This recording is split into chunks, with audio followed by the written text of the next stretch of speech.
listening to B2B Tech Talk with Ingram Micro, the place to learn about new technology and technological advances before they become mainstream. This podcast is sponsored by Ingram Micro's Imagine Next. It's not about the destination. It's about going someplace you never thought possible. Go to imaginenext.ingrammicro.com to find out more. Let's get into it. Welcome to B2B Tech Talk with Ingram Micro. I'm your host, Travis King, and our guest today is Nicholas Morrow, a senior manager of product marketing for Samsung. Welcome, Nick. So thrilled to have you today. Thank you, Travis. Thrilled to be here with Ingram and with this great B2B Tech Talk. Always a pleasure to be involved in these industry conversations and updates, what's trending, what's new. Very exciting environment and technology world we live in.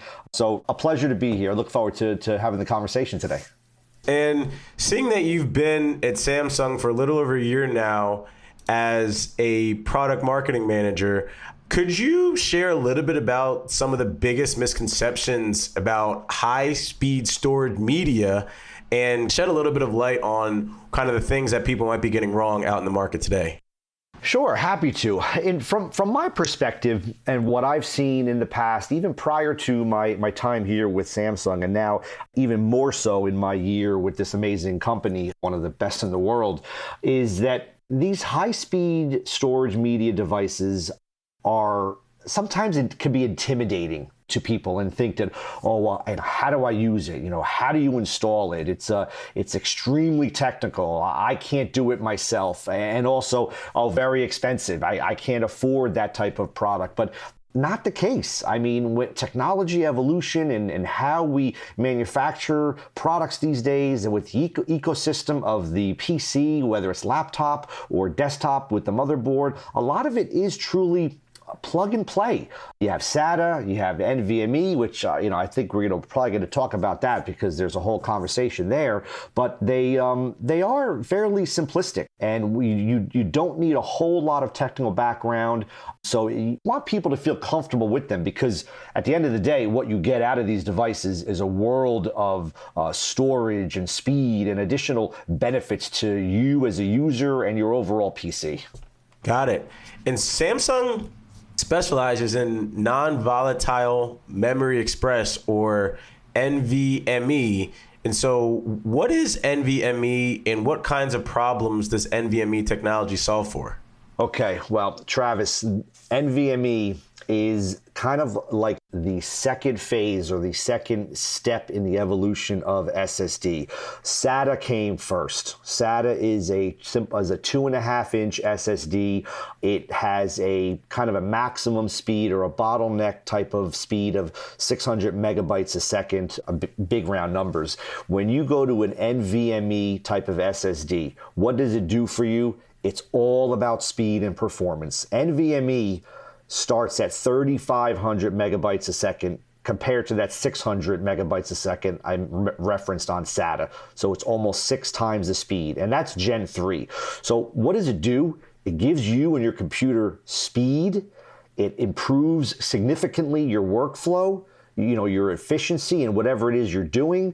Ultimately saves you money if it's related to a business. And obviously here we are talking, B2B, money saving, efficiency in workflow, multitasking improved, because that is what the technology or how the actual NVMe module or the SSD itself, how it connects physically to the computer and how it flows into the bus lanes of the motherboard. So it really is just about speed, performance, efficiency, multitasking. It's a world of benefit over the older SATA technology.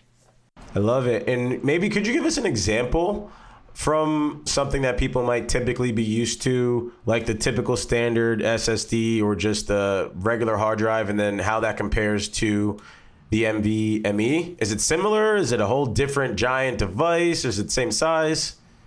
So sure. So Before NVMe came along, or before it was mature the way it is now, there was SATA was the mainstream, was the norm. SATA typically is a 2.5-inch form factor that connects into the laptop or the desktop, in the motherboard. And again, it bottlenecked. It has a ceiling. It has a firm ceiling of no more than 600 megabytes a second, and that was great while that's all it was, because it was light years better than the old-fashioned mechanical spinning hard drive, which had a lot of moving parts, which was much slower, and which was also susceptible to failure or breaking if you dropped it or if it hit something because of the moving parts inside. So that's where SATA came in, because it's a solid state drive, no moving parts, and much faster.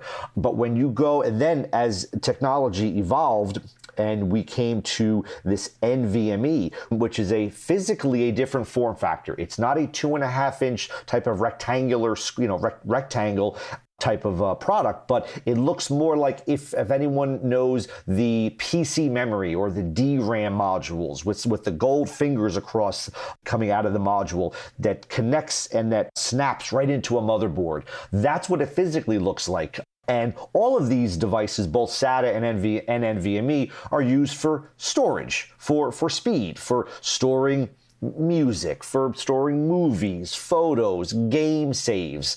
But as NVMe has come along, and it's come a long way and it's still going, the speed you get is exponentially, it's far greater than SATA, and costs now are coming down, which that was the whole thing earlier on, is that the step or the gap from SATA to NVMe was quite large, maybe price-wise. So even though you were getting 6 times the speed from 600 to around 3,500, it was a big jump in investment. But now costs are coming down, production's getting better, that gap or that step is not as large anymore. So now, for only a fraction of maybe what it used to be, you can step from SATA to NVMe, get a world of speed improvement and performance while not breaking the bank and being able to afford it. Got it. So it's like we went from being able to do Honda Accord speed to now having a Lamborghini on the computer. There you go, Travis. Yes, well said. I always like to use car analogies, so well done. So this actually brings me to another interesting question. What type of memory is essentially good, better, and best when it comes to NVMe technology, and who benefits the most from each of these categories? Okay, that's a good question for a lot of people out there who may not know. And Samsung, I'll talk obviously about my portfolio and the Samsung product line. We now support more NVMe models than ever before, more than last year. I mean, I've seen it grow significantly just from my short time here with the company. And the reason for that is, as I mentioned, the market is shifting from SATA and is gravitating more over to NVMe because of those two factors I mentioned. Costs are coming down, performance is increasing. So you got a double whammy there in the right direction to help bring people over there. We now have 4 models or series within NVMe. We have an opening entry-level 980. We have a 970 Evo Plus. We have a 970 Pro, and we have our flagship Gen 4 980 Pro. Now you actually have more than good, better, best. You got 4 there. You got good, better, best, and call it amazing, because that 980 Pro is the only series in our NVMe portfolio that is Gen 4. And the difference for everybody out there, NVMe comes in Gen 3 and Gen 4. 3 of our series are Gen 3, which is 3,500 megabytes a second, as I've been talking about. So now, let me take a second to talk about that Gen 4, which is that 980 Pro. When you go from Gen 3 to Gen 4, that Gen 4 speed jumps to a maximum 7,000 megabytes a second. So now you're at almost 12 times the speed of that SATA we were talking about earlier. So we have 4 series within our NVMe portfolio, and they all do the same thing. They're all great for storage, for speed. Remember, those 3 Gen 3s are 3,500 megabytes a second. Some of them have more terabytes written. Some of them have additional DRAM built into them. Certain features that give a little bit more endurance, maybe a little bit more speed here and there for specific needs. But generally speaking, all of the NVMe models are great for anybody who just needs speed, cutting edge technology, whether it's first and foremost, we always like to lead with gamers. These system integrators or people who are building high-end powerful systems who just need speed and performance. Also, another few industries that are very big on these NVMEs are Pro AV, video creation, film editing, things like that, because they're large files, big raw data files. You're saving, you're ripping, you're moving, you're editing. You need speed and performance. So that's kind of where the NVMe technology and what it really offers benefits a couple key industries or types of people. So for all the content creators listening or anybody that's in Pro AV or gamers, this is the thing that apparently you need to be putting in your computers to be able to operate faster and get a little bit more done with the same amount of time that you're currently spending on your devices. So appreciate that background, Nick. Absolutely. One thing too I noticed in doing some research is that there's a lot of different high-speed storage media protocols, right? There's AHCI or IDE or RAID or some of these different things. But could you quickly break down what's different about the NVMe versus the other high-speed protocols out there? Sure. I'll keep it very simplistic on this one because it could get very techy there, and I don't want to, for the masses out there, I want to keep it kind of simple. It really boils down to speed again. NVMe is the fastest, newest, and best protocol and interface out there that there is. It's 3,500 megabytes a second and then 7,000, as I mentioned, for Gen 4. Those other, acronyms you were mentioning there, those are some add-ons. Those are some additional protocols that can be added to some of the older technologies, more involved. It requires a little bit more know-how and techiness, and at the end of the day, they just don't give you what NVMe does in a truly simplistic manner. You have the module, you plug it in, and what you get is just utter speed. Got it. No, it makes so much sense. It's transforming, and instead of trying to bring pieces from the past in your technology stack and your new computer and your new gaming PC, you're saying, hey, it's time to transform and upgrade all around versus trying to bring things like AHCI, IDE, RAID, just because some people might still want to bring it, right? They still might be like, oh, I have 2 terabytes of this IDE that I could just connect to my NVMe and it'll work, right? And that's not necessarily the case is what it sounds like. Yeah, I would. Well said, Travis. I would just, implore everybody to really look at these newer NVMe models, where the cost has come, where the performance is, the simplistic manner, and how much everybody is just gravitating towards it, how well they're reviewed, and the following with them, and just move to NVMe. Absolutely. I love it. And what do you think has led to the increased growth and demand and adoption of the NVMe storage media? Obviously, there's a rise in content creators and videos being made, but do you think that's the only thing that's causing this to be true? No, Travis, I think it's a little bit of both. I mean, I think there's twofold. There's the need out there. Things are getting bigger, better, faster, more robust, sizes of everything, right? So the demand out there in the world of, like we said, the film industry, gaming, the size of games are getting much larger because the technology that is within the game of what you're going to enjoy and experience is so involved that the size of the game that you need to store and save and boot up is larger. But at the same time, just like anything, you look at, I'll give you another little old analogy, when it was 8-track to cassette to CD to nothing physical but MP3. Just technology evolution and the production enhancements of how this world just evolves. And that's where it was mechanical spinning hard drive. Then it was SSD SATA. Now it's SSD NVMe. Capacities are growing and heightening. The speeds are getting better. So you have both from the production and manufacturing enhancements and improvements to the world needing and calling for this stuff. So it's the perfect storm in a good way, where both are being married together. And there you go. There you have the perfect marriage of what do you need to do and what do I have now at my disposal to do it with, and now at an affordable price point. So it's great. Yeah, no, that makes so much sense, because if I mean, if you think about, like you said, the cassette to the CD to the MP3, and now from the mechanical spinning to the SSD SATA to now the SSD NVMe, it's just a part of the evolution process of technology that we're all seeing increase at exponential rates just because of the market needs and demands that have been surfaced in the last 12 to 24 months. Absolutely, yes. Love it. And one question we always ask everyone who comes on B2B Tech Talk is where they see technology going. So, Nick, where do you see technology going in the next year? Okay, so as much as NVMe is growing, and it is, I mean, we're seeing demand just increase kind of exponentially month over month, quarter over quarter. SATA is still a big part of this world, but NVMe is growing rapidly. What do I expect? I expect that shift and that growth to continue in a strong way, almost now snowball and pick up speed.